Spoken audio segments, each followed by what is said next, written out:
नमस्कार दोस्तों, मेरा नाम है जितेश और मैं आप लोगों का बहुत-बहुत स्वागत करता हूं उत्तर पाठशाला में। तो दोस्तों आज है 19 अगस्त और आज हम करने वाले हैं 19 अगस्त से रिलेटेड सभी करंट अफेयर्स का डीपली डिस्कशन, जो आपके एग्जाम पर्पस से बहुत ज़्यादा इंपॉर्टेंट है। तो दोस्तों अगर आपको ये वीडियो पसंद आती है तो वीडियो को लाइक कीजिए, शेयर कीजिए और हमारे चैनल उत्तर पाठशाला को सब्सक्राइब कीजिए। आप बेल आइकॉन को जरूर प्रेस कीजिएगा दोस्तों, जिससे चैनल से रिलेटेड सभी नोटिफिकेशन आपको सबसे पहले मिल सकें। आप हमें सोशल मीडिया पर भी फॉलो कर सकते हैं। हमारे सभी सोशल हैंडल्स के लिंक इस वीडियो के डिस्क्रिप्शन में दिए हुए हैं। चैनल से रिलेटेड किसी भी जानकारी के लिए या हमारे व्हाट्सएप ग्रुप में जुड़ने के लिए आप हमें हमारे इस व्हाट्सएप नंबर पर भी कांटेक्ट कर सकते हैं। तो चलिए दोस्तों शुरू करते हैं 19 अगस्त की कुछ इतिहास की महत्वपूर्ण घटनाओं के साथ। 19 अगस्त 1666 को शिवाजी आगरा में फलों की टोकरी में छिपकर औरंगजेब की कैद से फरार हुए थे। 19 अगस्त 1919 को अफगानिस्तान ने ब्रिटेन से अपनी स्वतंत्रता की घोषणा की थी। 19 अगस्त 1949 को भुवनेश्वर उड़ीसा की राजधानी बना था। 19 अगस्त 1960 को ही स्पुतनिक 5 अंतरिक्ष यान से 2 कुत्ते और 3 चूहे अंतरिक्ष में भेजे गए थे। 19 अगस्त 1964 को संचार उपग्रह सिनकॉम 3 का प्रक्षेपण किया गया था दोस्तों। 19 अगस्त 1999 को भारत की परमाणु नीति के मसौदे से नाराज G8 ने सभी तरह की मदद पर रोक लगाने की घोषणा की थी।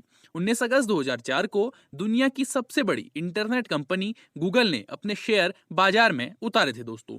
19 अगस्त 2005 को श्रीलंका सरकार और लिट्टे में शांति वार्ता फिर शुरू करने पर सहमति हुई थी। 19 अगस्त 2007 को अंतरिक्ष स्टेशन पर गए मिशन एंडेवर के यात्रियों ने स्पेस वॉक पूरा किया था दोस्तों। तो ये थी 19 अगस्त की इतिहास की महत्वपूर्ण घटनाएं। अब शुरू करते हैं आज के करंट अफेयर्स। आज का पहला करंट अफेयर है, अटल बिहारी वाजपेयी के नाम पर रखा जाएगा ग्वालियर चंबल एक्सप्रेसवे का नाम। तो जी हाँ दोस्तों, मध्य प्रदेश के मुख्यमंत्री शिवराज सिंह चौहान ने पूर्व प्रधानमंत्री अटल बिहारी वाजपेयी की दूसरी पुण्यतिथि पर ग्वालियर चंबल एक्सप्रेसवे का नाम बदलकर श्री अटल बिहारी वाजपेयी चंबल प्रोग्रेसवे करने की घोषणा की है। अब बात करें अटल बिहारी वाजपेयी की, तो अटल बिहारी वाजपेयी भारत के प्रधानमंत्री बनने वाले पहले भाजपा सदस्य थे।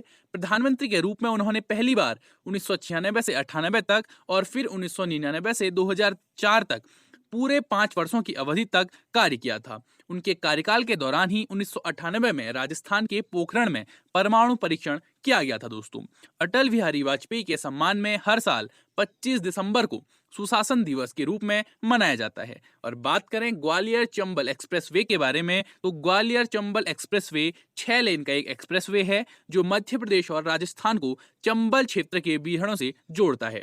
एक्सप्रेसवे शिवपुरी, भिंड, मुरैना से कोटा, राजस्थान होते हुए चंबल नदी के साथ साथ होकर जाएगा। तो ये रहा दोस्तों मैप में मध्य प्रदेश। बात करें मध्य प्रदेश की, तो मध्य प्रदेश भारत का एक राज्य है। इसकी राजधानी भोपाल है। मध्य प्रदेश 1 नवंबर 2000 तक क्षेत्रफल के आधार पर भारत का सबसे बड़ा राज्य था।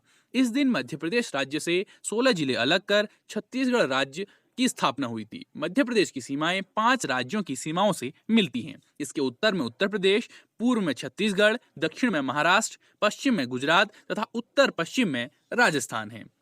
मध्य प्रदेश की राजधानी है दोस्तों भोपाल और वहां का सबसे बड़ा शहर है इंदौर। और वहां की जो राजभाषा है वो है हिंदी, सिंधी और बुंदेली। और इसका गठन हुआ था दोस्तों 1 नवंबर 1956 को। वहां के राज्यपाल हैं आनंदीबेन पटेल और वहां के मुख्यमंत्री हैं शिवराज सिंह चौहान।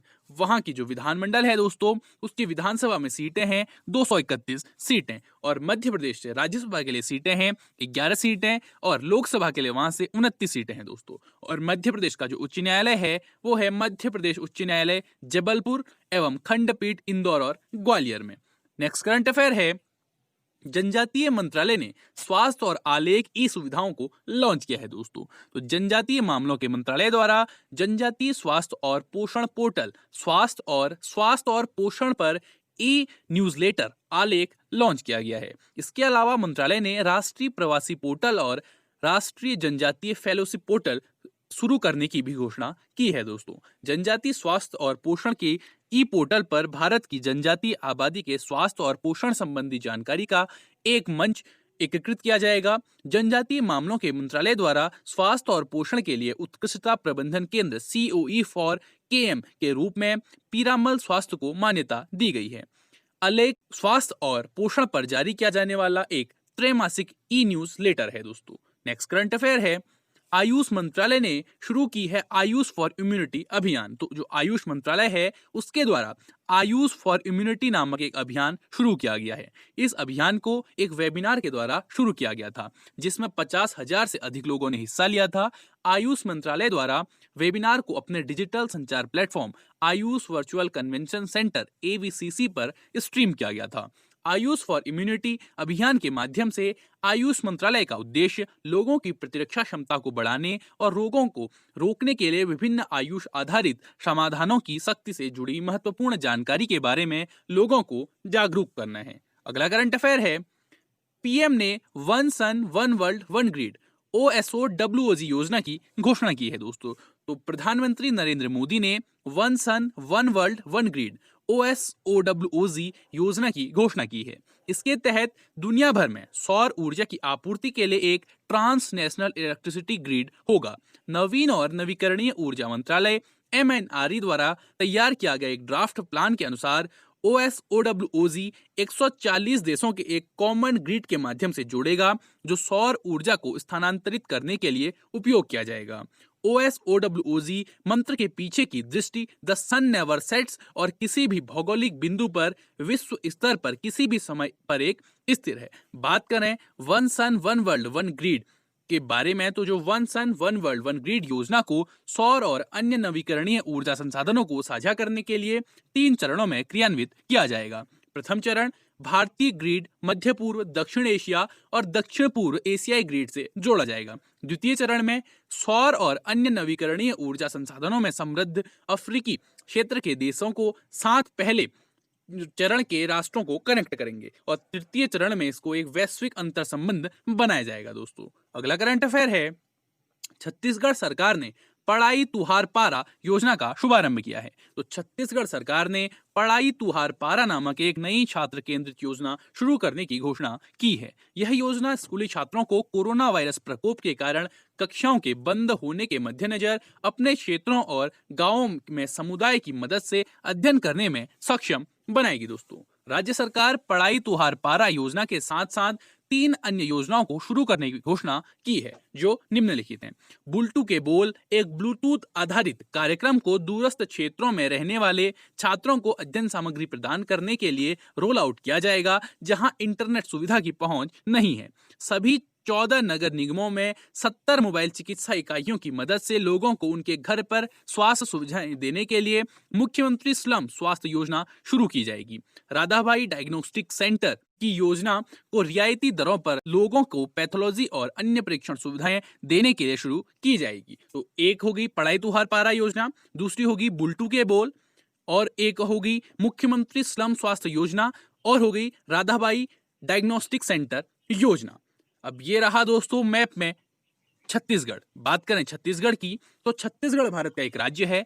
इसका गठन 1 नवंबर 2000 को हुआ था और यह भारत का 26वां राज्य था। किसी समय इस क्षेत्र में 36 गढ़ थे, इसलिए इसका नाम छत्तीसगढ़ पड़ा, किंतु गढ़ों की संख्या में वृद्धि हो जाने पर भी नाम में कोई परिवर्तन नहीं हुआ। छत्तीसगढ़ भारत का एक ऐसा राज्य है जिसे महतारी यानी कि मां का दर्जा दिया गया है। भारत में 2 क्षेत्र ऐसे हैं जिनका नाम विशेष कारणों से बदला गया है। एक तो मगध जो बौद्ध विहारों की अधिकता के कारण बिहार बन गया, और दूसरा दक्षिण कौशल जो छत्तीसगढ़ों को अपने में समाहित रखने के कारण छत्तीसगढ़ बन गया। किंतु ये दोनों ही क्षेत्र अत्यंत प्राचीन काल से ही भारत को गौरवान्वित करते रहे हैं। छत्तीसगढ़ तो वैदिक और पौराणिक काल से ही विभिन्न संस्कृतियों के विकास का केंद्र रहा है। यहाँ के प्राचीन मंदिर तथा उनके भग्नावशेष इंगित करते हैं कि यहाँ पर वैष्णव, शैव, शाक्त, बौद्ध संस्कृतियों का विभिन्न कालों में प्रभाव रहा है। एक संसाधन संपन्न राज्य, यह देश के लिए बिजली और इस्पात का एक स्रोत है जिसका उत्पादन कुल स्टील का 15% है। छत्तीसगढ़ भारत में सबसे तेजी से विकसित राज्यों में से एक है।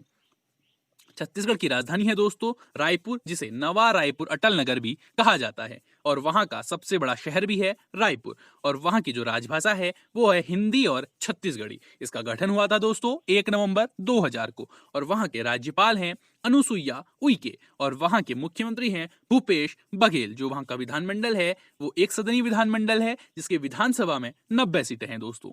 और छत्तीसगढ़ से राज्यसभा के लिए 5 सीट हैं और लोकसभा के लिए वहां से 11 सीट हैं दोस्तों। और छत्तीसगढ़ का जो उच्च न्यायालय है वो है छत्तीसगढ़ उच्च न्यायालय बिलासपुर में। नेक्स्ट करंट अफेयर है, राकेश अस्थाना बने हैं बीएसएफ के नए महानिदेशक। तो भारत सरकार ने राकेश अस्थाना को सीमा सुरक्षा बल बॉर्डर सिक्योरिटी फोर्स का नया महानिदेशक नियुक्त किया है। वर्तमान में Indo Tibet border police ITBP के प्रमुख एसएस देसवाल इस साल मार्च से बीएसएफ का अतिरिक्त प्रभार संभाल रहे थे। अस्थाना वर्तमान में नारकोटिक्स कंट्रोल ब्यूरो एनसीबी का अतिरिक्त प्रभार संभालने के साथ साथ bureau of civil aviation security BCS की कमान संभाले हुए हैं, जो पाकिस्तान के साथ लगने वाली लगभग 2280 किलोमीटर लंबी सीमा पर तैनात सीमा सुरक्षा बल के पूर्णकालिक प्रमुख के रूप में पदभार ग्रहण करेंगे। तो ये हैं दोस्तों राकेश अस्थाना जो बने हैं बीएसएफ के नए महानिदेशक। अब इन्हीं के साथ कुछ अन्य नियुक्तियां की गई हैं। तो मंत्रिमंडल की नियुक्ति समिति एसीसी द्वारा 1986 बैच के आईपीएस अधिकारी वीएसके कुमुदी जो वर्तमान में BPRD bureau of police research and development के महानिदेशक हैं, को गृह मंत्रालय में विशेष सचिव या आंतरिक सुरक्षा में नियुक्त किया गया है। इसके अतिरिक्त 1986 बैच के एक अन्य आईपीएस अधिकारी जावेद अख्तर को फायर सर्विसेज, सिविल डिफेंस और होमगार्ड का महानिदेशक नियुक्त किया गया है। बात करें बीएसएफ की तो सीमा सुरक्षा बल बीएसएफ भारत का एक प्रमुख अर्धसैनिक बल है एवं विश्व का सबसे बड़ा सीमा रक्षक बल है। इसका गठन 1 दिसंबर 1965 को हुआ था। इसकी जिम्मेदारी शांति के समय के दौरान भारत की अंतर्राष्ट्रीय सीमाओं पर निरंतर निगरानी रखना, भारत भूमि सीमा की रक्षा और अंतर्राष्ट्रीय अपराध को रोकना है। इस समय बीएसएफ की 188 बटालियन है और यह 6385.36 किलोमीटर लंबी अंतर्राष्ट्रीय सीमा की सुरक्षा करती है, जो कि पवित्र दुर्गम रेगिस्तानों, नदी घाटियों और हिमच्छादित प्रदेशों तक फैली हैं। सीमावर्ती इलाकों में रहने वाले लोगों में सुरक्षा बोध को विकसित करने की जिम्मेदारी भी बीएसएफ को दी गई है। इसके अलावा सीमा पर होने वाले अपराधों जैसे तस्करी, घुसपैठ और अन्य अवैध गतिविधियों को रोकने की जवाबदेही भी बीएसएफ की है। बीएसएफ का जो हेडक्वार्टर है दोस्तों वो है नई दिल्ली में और इसके महानिदेशक बने हैं राकेश अस्थाना। और जो इसका सिद्धांत है या आदर्श वाक्य कहें वो है जीवंत पर्यंत कर्तव्य और इसकी स्थापना हुई थी दोस्तों 1 दिसंबर 1965 को। नेक्स्ट करंट अफेयर है, हरभजन सिंह होंगे ई बाइक गो के नए ब्रांड एम्बेसडर। तो अमृतसर स्थित ई मोबिलिटी स्टार्टअप ई बाइक गो के भारतीय क्रिकेटर हरभजन सिंह को अपना ब्रांड एम्बेसडर बनाया है। वह कंपनी को अपग्रेड करने में मदद करने के साथ साथ कंपनी की वेबसाइट और सभी मीडिया में अभियानों में सक्रिय भूमिका निभाएंगे। इस नई एसोसिएशन और हाल ही में सरकार द्वारा घोषित की गई नई इलेक्ट्रिक व्हीकल पॉलिसी का उद्देश्य इलेक्ट्रिक मोबिलिटी के लिए बड़े पैमाने पर अपील करना, सकारात्मक और व्यापक रूप से अपनाना, जिससे 2022 तक इलेक्ट्रिक 2 व्हीलर मार्केट शेयर 10% हो जाए। तो ये हैं दोस्तों हरभजन सिंह और ये बने हैं ई बाइक गो के नए ब्रांड एम्बेसडर। अगला करंट अफेयर है, एचडीएफसी बैंक ने सशस्त्र बलों के जवानों के लिए लॉन्च किया है शौर्य केजीसी कार्ड। तो एचडीएफसी बैंक ने भारतीय सशस्त्र बलों के जवानों के लिए शौर्य केजीसी कार्ड लॉन्च किया है।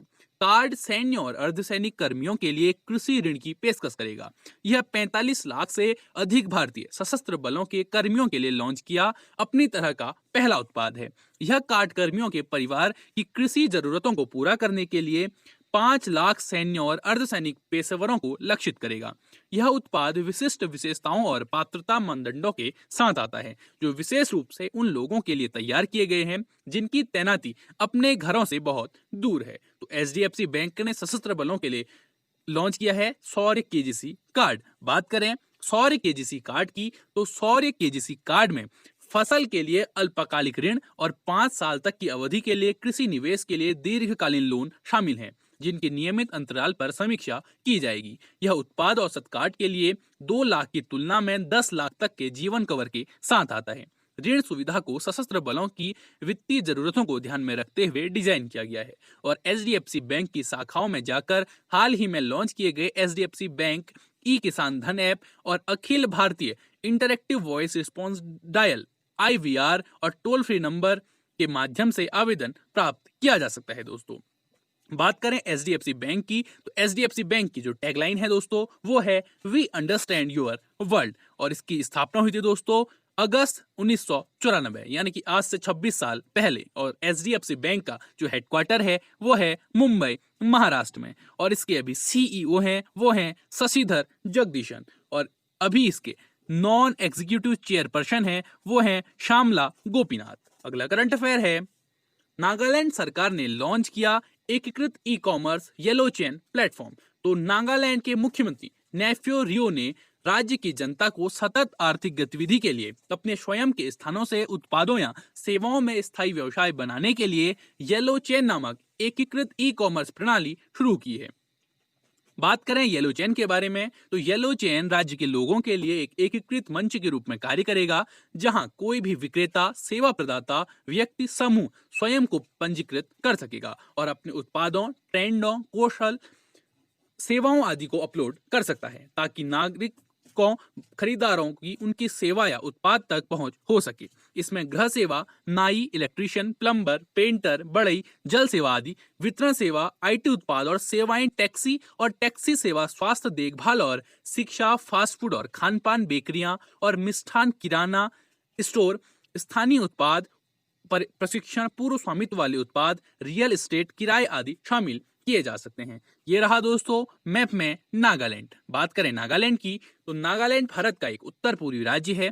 इसकी राजधानी कोहिमा है, जबकि दीमापुर राज्य का सबसे बड़ा नगर है। नागालैंड की सीमा पश्चिम में असम से, उत्तर में अरुणाचल प्रदेश से, पूर्व में बर्मा से और दक्षिण में मणिपुर से मिलती है। और नागालैंड की राजधानी है दोस्तों कोहिमा, और वहां का सबसे बड़ा शहर है दीमापुर, और वहां की जो राजभाषा है वो है अंग्रेजी। नागालैंड का गठन हुआ था 1 दिसंबर 1963 को, और वहां के राज्यपाल हैं RN रवि, और वहां के मुख्यमंत्री हैं नेफ्यू रियो। और वो जो वहां का विधानमंडल है दोस्तों वो एक सदरी विधानमंडल है, जिसकी विधानसभा में 60 सीटें हैं, और राज्यसभा और लोकसभा दोनों से वहां के लिए एक एक सीट है दोस्तों। और जो वहां का उच्च न्यायालय है वो है गुवाहाटी उच्च न्यायालय, कोहिमा खंडपीठ। नेक्स्ट करंट अफेयर है, ग्रामोदय बंधु मित्र पुरस्कार के विजेताओं की घोषणा की गई है दोस्तों। तो ग्रामोदय बंधु मित्र पुरस्कार के विजेताओं की घोषणा कर दी गई है, जिनमें इन्फोसिस फाउंडेशन के चेयरपर्सन सुधा मूर्ति और एग्री और आईटीसी लिमिटेड के ग्रुप बिजनेस के प्रमुख शिव कुमार सुरमपुदी भी शामिल हैं। अन्य विजेताओं में पद्म भूषण विजय भाटकर, पद्मश्री SP वर्मा, विलास शिंदे निदेशक सह्याद्री फार्म, कौसम राजमौली, तेलंगाना में गंगा देवी पल्ली के पूर्व सरपंच ब्रिगेडियर पोगुला गणेशम, पाल सुरजना के संस्थापक और गोविंदा राजुलचुले शामिल हैं। बात करें ग्रामोदय बंधु मित्र पुरस्कार के बारे में, तो ग्रामोदय Bandhu Mitra Puraskar Gramodaya chamber of commerce and technology GCOT द्वारा स्थापित किया गया है, जो एक गैर लाभकारी संगठन है, जो उस्मानिया विश्वविद्यालय के पूर्व छात्रों द्वारा स्थापित किया गया है। यह पुरस्कार कृषि और संबद्ध आजीविका के लिए गतिविधियों पर निर्भर हमारी आबादी के विशाल बहुमत को उत्थान प्रदान करने के लिए व्यक्तियों और संस्थानों द्वारा प्रदान की गई उत्कृष्ट सेवा के लिए दिया जाता है। पुरस्कारों का गठन महात्मा गांधी की 150वीं जयंती के अवसर पर किया गया था दोस्तों। नेक्स्ट करंट अफेयर है, जाने माने शास्त्रीय संगीत गायक पंडित जसराज का निधन हो गया है। तो ये थे दोस्तों जाने माने शास्त्रीय संगीत गायक पंडित जसराज, जिनका निधन हो गया है। तो भारतीय शास्त्रीय संगीत गायक पंडित जसराज का निधन हो गया है। उनका जन्म 1930 में हरियाणा में हुआ था। उनके संगीत करियर की शुरुआत लगभग 8 दशकों पहले हुई थी। उन्होंने अपने करियर के दौरान कई राष्ट्रीय और अंतर्राष्ट्रीय पुरस्कार प्राप्त किए। पंडित जसराज को साल 1975 में भारत के चौथे सबसे बड़े नागरिक पुरस्कार पद्मश्री के साथ साथ 1987 में संगीत नाटक अकादमी पुरस्कार और 1999 में पद्म भूषण से सम्मानित किया गया था। वर्ष 2000 में भारत सरकार ने उन्हें देश के दूसरे सबसे बड़े नागरिक सम्मान पद्म विभूषण से सम्मानित किया था दोस्तों। अगला करंट अफेयर है, अर्जुन सुब्रमण्यम ने किया full spectrum India's wars 1972 to 2020 शीर्षक पुस्तक का लेखन। तो अर्जुन सुब्रमण्यम ने नई पुस्तक लिखी है, जिसका नाम क्या है, full spectrum India's wars 1972 to 2020। तो सेवानिवृत्त air vice marshal Arjun Subramaniam द्वारा full spectrum India's wars 1972 to 2020 शीर्षक एक नई किताब लिखी गई है। यह उनकी पहली पुस्तक है। India's wars a military history 1947 to 1971 की अगली कड़ी है। यह पुस्तक समकालीन भारत में दशकों से चले आ रहे युद्ध और व्यापक संघर्ष का वर्णन करती है। इसे Harper Collins publishers India private limited द्वारा प्रकाशित किया जाएगा। बात करें पुस्तक के बारे में तो इस पुस्तक में सभी प्रमुख ऑपरेशन शामिल हैं जिन्हें सशस्त्र बलों द्वारा अंजाम दिया गया, जिसमें 1999 का कारगिल युद्ध, पूर्वोत्तर में उग्रवाद, जम्मू कश्मीर में आतंकवाद और छद्म युद्ध, पंजाब में अलगाववादी हिंसा, भारतीय शांति सेना IPKF का श्रीलंका में हस्तक्षेप और नियंत्रण रेखा LOC और वास्तविक नियंत्रण रेखा LAC पर निरंतर तनाव शामिल है। दोस्तों अब बात करें हमारे पिछले वीडियो के क्वेश्चन की, तो हमारी पिछली वीडियो का क्वेश्चन था हाल ही में किस राज्य के खाजे, हरमल मिर्च और मिंदोली केले को GI टैग मिला है? तो इसका सही उत्तर था दोस्तों गोवा। तो जी हाँ दोस्तों, हाल में गोवा के खाजे, हरमल मिर्च और मिंदोली केले को GI टैग मिला है और इसके सही आंसर देने वाले के नाम है मनीष ममगई, अभिषेक दनगी, साक्षी आर्या। अब बात करते हैं हमारे आज की वीडियो के क्वेश्चन की। तो हमारी आज की वीडियो का क्वेश्चन है दोस्तों, किस मंत्रालय द्वारा फिट इंडिया फ्रीडम रन का आयोजन किया जा रहा है? आपके ऑप्शन है गृह मंत्रालय, वित्त मंत्रालय, खेल मंत्रालय या शिक्षा मंत्रालय। आपको इस क्वेश्चन का आंसर दोस्तों हमारे कमेंट बॉक्स में कमेंट करके बताना है। तो हर संडे सुबह 11 बजे दोस्तों उत्तर पाठशाला आप लोगों के लिए एक रिविजनिंग प्लेटफॉर्म लेके आता है, जिसमें हम वीकली करंट अफेयर्स पर आधारित एक क्विज ऑर्गेनाइज कराते हैं, जिसमें सप्ताह के टॉप 50 MCQ हम आपके लिए लेके आते हैं। तो वीकली करंट अफेयर्स के रिवीजन के लिए आप उस क्विज में हिस्सा जरूर लीजिएगा दोस्तों। तो दोस्तों आपको ये वीडियो कैसा लगा और अगर आपके कोई हमें सुझाव हो तो आप हमें हमारे कमेंट बॉक्स में जरूर बताइए दोस्तों। That's all for today, thank you, till next video.